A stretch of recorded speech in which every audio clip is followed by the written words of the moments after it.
Rachel had learned to do her makeup in 4 minutes. Not because she was vain, because 4 minutes was exactly the time between when Lily finished her cereal and when they had to leave for school. And the makeup was not for looking good. It was for covering the bruise under her left eye, so that the teachers at Lily's school would not look at her the way people looked at her when they could see it.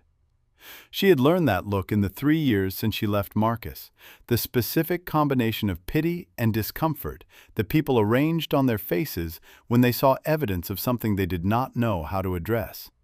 And she had decided she preferred invisibility. She had not been invisible enough last night. The bruise was under her left eye, dark purple fading to yellow at the edges, the specific color of something that had happened 3 days ago and was healing whether she wanted it to or not. She had gotten good at assessing these things clinically, the way she assessed injuries at work, because clinical was easier than the other way of looking at them. She had thought he was gone. He had been gone for 6 weeks, which was the longest stretch since she'd left, and she had started to believe that maybe this time was different, that maybe the restraining order meant something now.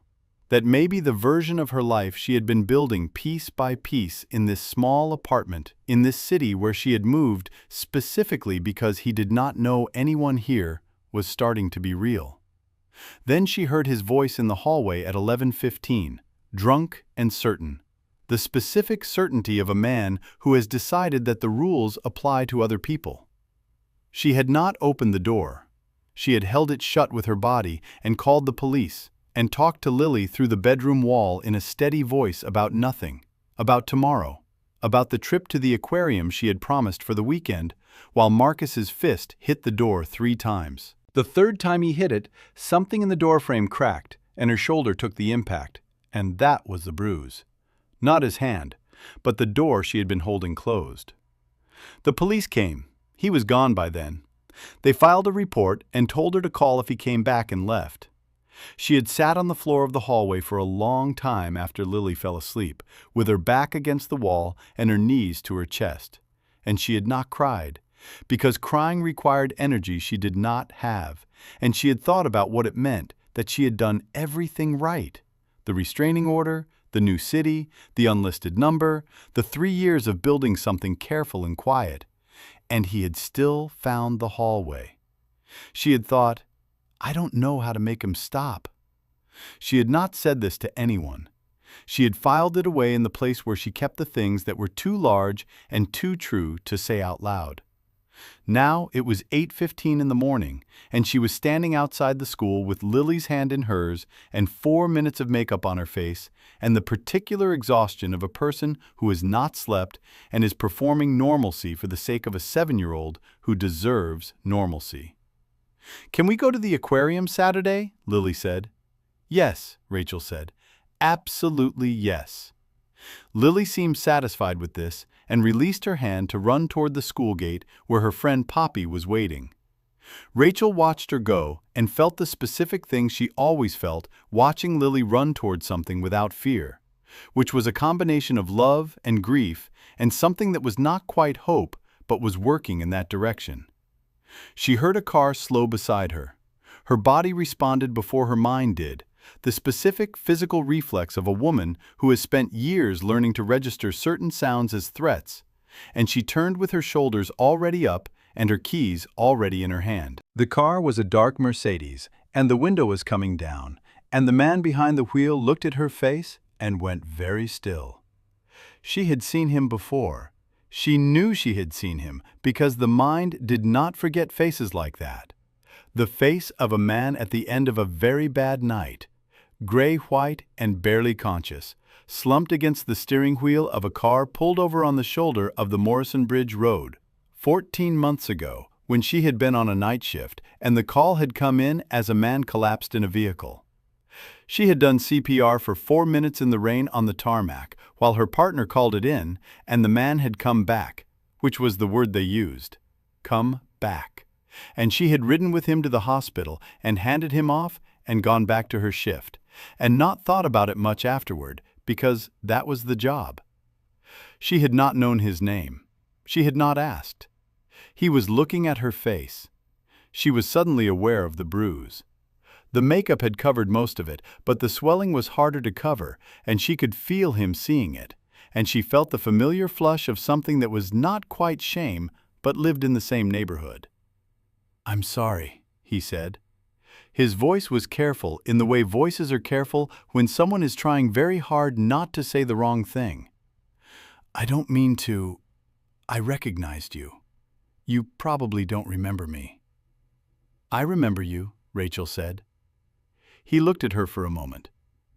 "You saved my life." "I did my job," she said. He nodded slowly. He looked at his hands on the wheel and then back at her. "I've thought about you," he said.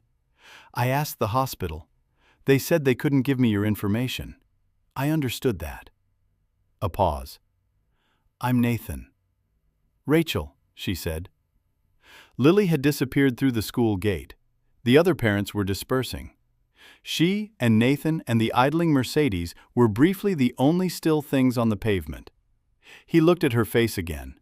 He did not ask about the bruise. She had braced for the question, had the answer ready, something deflecting and simple, and he did not ask. And somehow that was worse and better at the same time. The specific relief of not having to perform okayness for someone who clearly already knew she was not okay. "Is there anything you need?" he said. She looked at him. It was a question she had been asked before, by the police officers who filed reports and left, by the social worker who had given her a pamphlet, by her sister who lived 2 states away and called every Sunday. She had learned to say no, because no was the answer that ended the conversation and let her get on with the business of managing her own life. She opened her mouth. She said, "I don't know how to make him stop." She had not meant to say it. It came from somewhere below the decision-making, from the part of her that had been holding a door shut with her body at 11:15 the night before. And once it was out, she could not take it back. Nathan looked at her for a long moment. "Okay," he said. Just that. Not a question, not a reassurance, not the specific performance of a man who wants to appear helpful. Just, okay. The word of a person who has heard something and is taking it seriously. Subscribe right now, because what Nathan did in the next 7 days was not a grand gesture. It was 7 quiet, precise, permanent things, and not one of them required her to ask again. She did not see him for 4 days. On the 5th day, her phone rang. A woman who introduced herself as Claire, from a legal firm, told her that a protective order had been filed on her behalf, with additional supporting evidence gathered from the building's security footage and 2 witness statements from her neighbors. The order was stronger than the previous one. It had teeth, Claire said.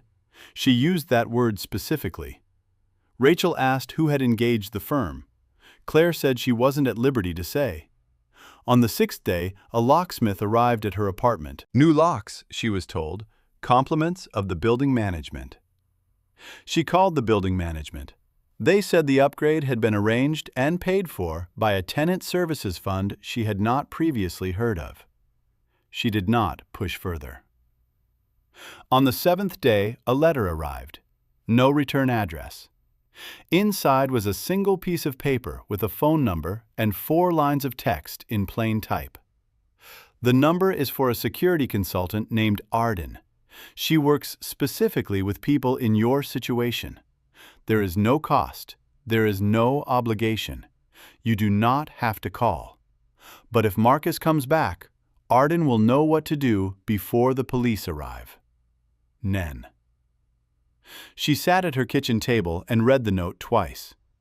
She thought about a man on the tarmac in the rain 14 months ago, coming back, as they said. And she thought about the version of herself who had done compressions in the dark without knowing his name or expecting anything back, because that was the job, and the job was keeping people alive. She called Arden. Arden answered on the first ring. Her voice was businesslike and warm at the same time, the voice of someone who has had this conversation before and knows which parts matter. She said, "I've been expecting your call. Tell me about your situation and let's talk about what safety actually looks like. Not paperwork safety, real safety. Rachel told her. All of it. The restraining order that hadn't held. The new city that hadn't been far enough. The locked door and the cracked door frame. And the 3 years of building something careful that kept getting dismantled. She told it the way she told patient histories at work. In order, with the relevant facts, without the emotional weight. Arden listened without interrupting. When Rachel finished, Arden said, "Okay, here's what we're going to do." Marcus came back 3 weeks later. He did not get past the lobby. She never fully learned what happened in the lobby, only that he left and did not return, and that 2 days after that, the police called to inform her that a warrant had been issued for his arrest on violations of the protective order, and that there was, the officer said, a substantial body of evidence that had been organized and submitted by a private legal team. The case, he said, was very clean. She ran into Nathan once more, school pickup, 4 weeks after the morning at the gate. He was there collecting his nephew, who was in Lily's class, and he was standing where parents stood, in the ordinary afternoon light. He looked different outside a car window, more ordinary. He was holding a child's backpack by one strap, and he had paint on his left hand that she did not think was intentional. Lily ran out and then stopped when she saw him. "That's the man from the car," she told Rachel informatively. "I know," Rachel said. Nathan crouched to Lily's level. "Hi, I'm Nathan. Your mom saved my life once." Lily looked at her mother with an expression of complete unsurprise, as though this were the expected type of thing for her mother to have done. "She does that," Lily said. "She's a nurse." Nathan laughed, a real one. "Yeah," he said, "she is." He stood up and looked at Rachel. The bruise was gone, had been gone for 2 weeks. She looked like herself, or the self she was becoming, which was not the same as the self before Marcus, and was also not the diminished version she had been afraid she would be stuck with permanently. "How are you?" he said. She thought about it honestly, which was something she had started doing recently, not giving the reflex answer but actually checking. "Better," she said. "Actually better." He nodded. His nephew appeared and grabbed his hand and began explaining something at high volume about a project involving volcanoes. Nathan listened with complete attention. Lily took Rachel's hand. They walked home through the afternoon, and Lily talked about volcanoes and the aquarium and a girl named Poppy who had said something funny at lunch. And Rachel listened and answered and felt the thing she had been working toward without knowing if she would ever reach it. Ordinary. Safe. Hers. It was enough. It was, for the first time in a long time, exactly enough. If this story stayed with you, subscribe, and tell me in the comments, have you ever had someone do something quiet and permanent that changed everything? Because that's what it looks like when someone actually means it.